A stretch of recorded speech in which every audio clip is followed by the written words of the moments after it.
Hello, everyone. I'm Mark. I'm Casey. And I'm Patrick. And today we're going to talk about FSD transfers again. But They're trying to first, get me. let's roll those titles.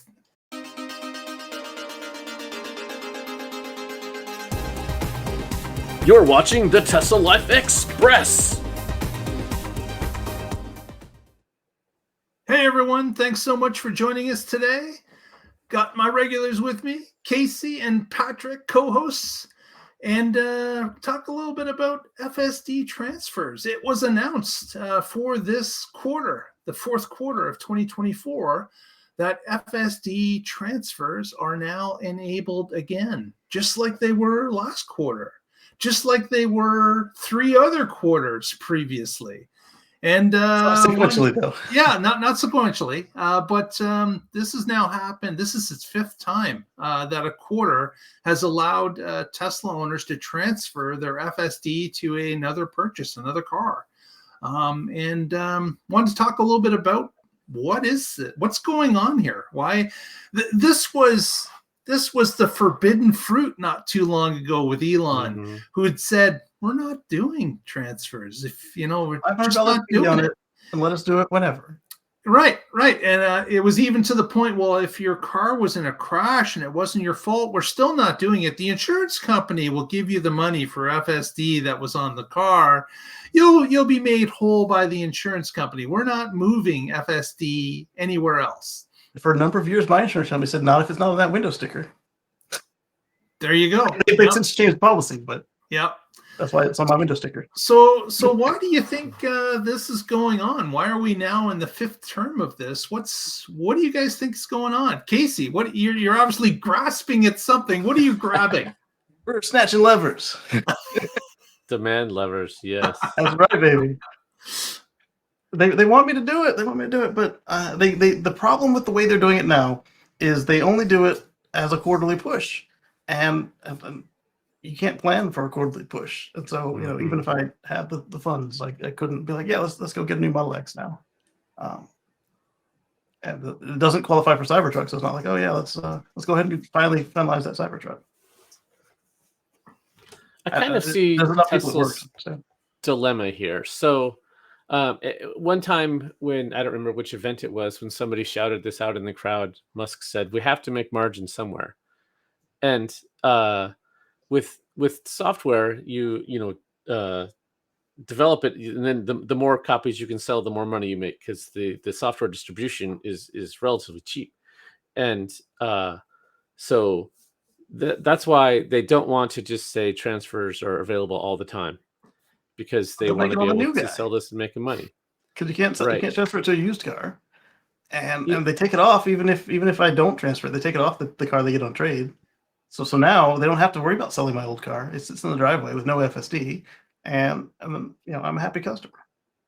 Right. So yeah, and that's the other side of it is from the customer perspective. Like, I bought this. If it was a box software, if I buy a new computer, I can just install the software again on my new system. So from that perspective, from the customer side, if you bought FSD, you want to own FSD. And Mark, you mentioned very important customers though.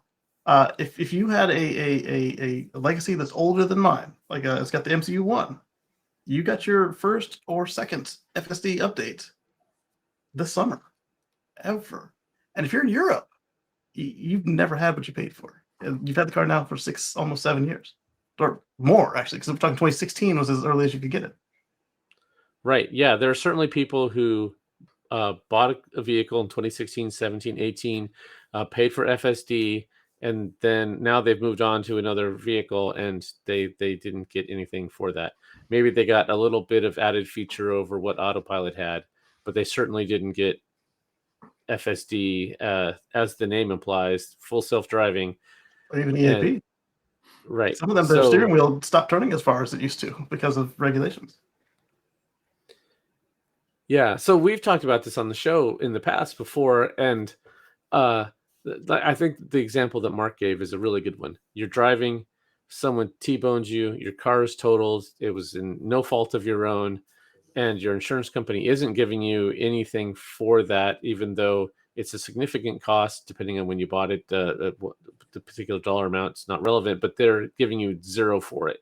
That's true. That my sucks. insurance company was special in that they would give you for it if it was on the sticker. Like I talked to people who bought it and had it happen, and their insurance company said, "Oh, not only does it not do anything, it's software, so no."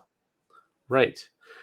So if you have to buy a new Tesla in something where you can't schedule it, like, and wait for a end of quarter push, then you're out of luck. So they really should have some mechanism in place, even if there's a transfer fee. That way, Yeah, Tesla does get their margin out of it. It covers the paperwork to make it happen. That I And a think little bit of is a margin. reasonable way to handle it. Yeah, I think it's very much a demand lever at this point. We are in quarters that are slow as we're still battling with inflation and some high interest rates. Tesla is pulling any demand lever they can in order to get sales up in a quarter, and that's definitely what's been going on in the past 2 quarters. But it is interesting that it is interesting that, say we were in good times. Say they had already, gotten close to the over the 2 million vehicle mark, that they were going to sail past that in quarter 4. I wonder if we would even see an FSD transfer at all, or even have talked about it this often. In this case, 5 quarters has happened so far. I wonder if they would even be there. Or it might be like when Patrick got his, you got a week and a half to figure this out because we're going to sail through our number and we want to look at extra good. Yeah. Right. Yeah. If it was something that they offered all of the time, you wouldn't have that time pressure. And if you're happen to be getting your vehicle late in the quarter and there's a hiccup on the road, the truck delivering it gets a flat, or your bank is a day late getting you the funds, and then you miss the end of the quarter and now you don't have it. That time crunch is such a pain. Yeah. And I understand that they want the urgency. They want you to take Yeah. delivery before the end of the quarter to make their numbers look good. Yeah. But they also don't want to hose you if you're just a day late with something, or even if it's their fault. Right. And they will. But hopefully, at least in the case of the truck with the flat tire, you can convince your sales guy to say, "Hey, just give me the key card. We'll say I got it." I don't know if I'd ever want to take delivery sight unseen. I mean, I wouldn't want maybe to. it fell off the truck.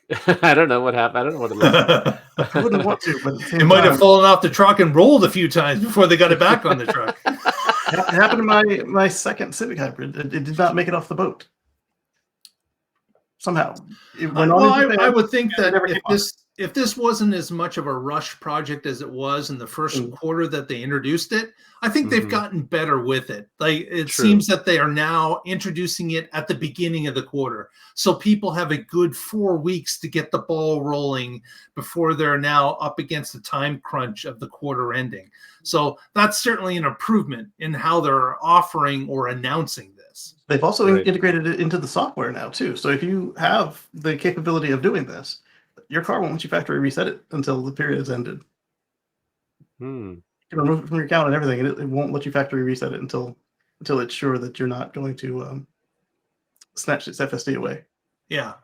So they're obviously getting better with it, but I guess as maybe 2025 comes into view in 2026, if the market improves, if interest rates continue to drop, and we start to see a recovery in what people are buying and starting to look at vehicles again, and more people doing that, it'll be interesting to see if FSD offers start to linger and then disappear.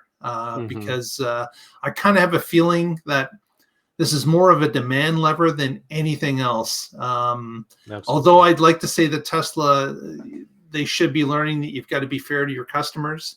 You've got to let them, be fair with what you're offering and what they're expecting. I would think that I hope they've learned that lesson, but we've seen with other companies that sometimes they only see dollar signs when they want to, and sometimes the consumer gets hosed on their end. So we will see if we start to move into like I said, 2025, 2026, as things start to get better, as they always do at some point. It'll be interesting to see if FSD disappears or not. And it's not everybody at Tesla who doesn't care, because if that was the case, it would not have been made possible. I think it's 1 to maybe 20 individuals who don't give a crap because money is easy. But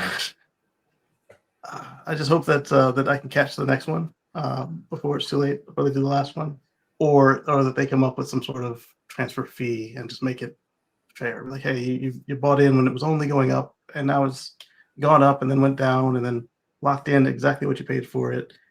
Here, just sign here, and then we'll be on our way. Yeah, Mark, you say they're seeing dollar signs and they're making this decision based on that.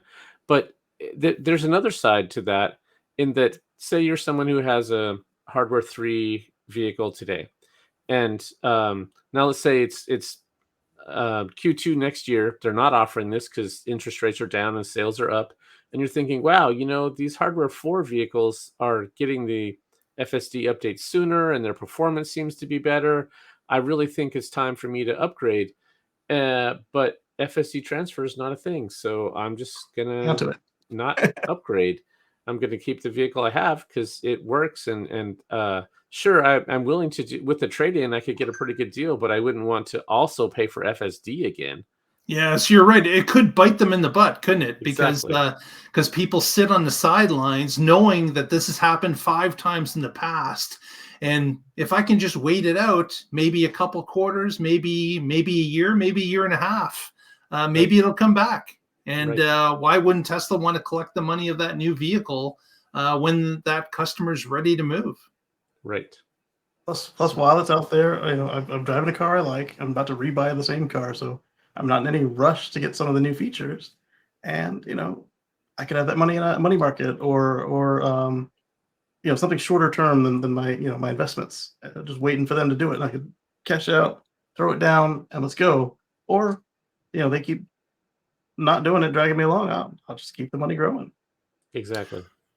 Well, that's a good question to pose our viewers or listeners is what do you think when you hear that FSD is being transferred a number of times? Is it holding you back? Do you wait and say, you know what? I would wait until FSD transfer is available, and I would wait a longer period if I have to, because I'd want to save that extra, $7,000-8,000 on a new purchase. Is that something that would stop you? Or is it something that wouldn't stop you? Let us know. Munchkins, I've already done it. And with that, I think we will wrap it. Casey, any shout outs from you? Yeah. Come back on Wednesday, 2 days, and catch us on the Tesla Life Live. That's coming up. Absolutely. Patrick, what association are you with? I'm with the Oregon Electric Vehicle Association. You can find us at oeva.org, and I blog occasionally at carswithcords.net, where I write about my future free from fossil fuels. Yeah. Bingo. So everyone out there, please give us a thumbs up, press that subscribe button, and we will catch you next time and find out what's happening in the Tesla Life.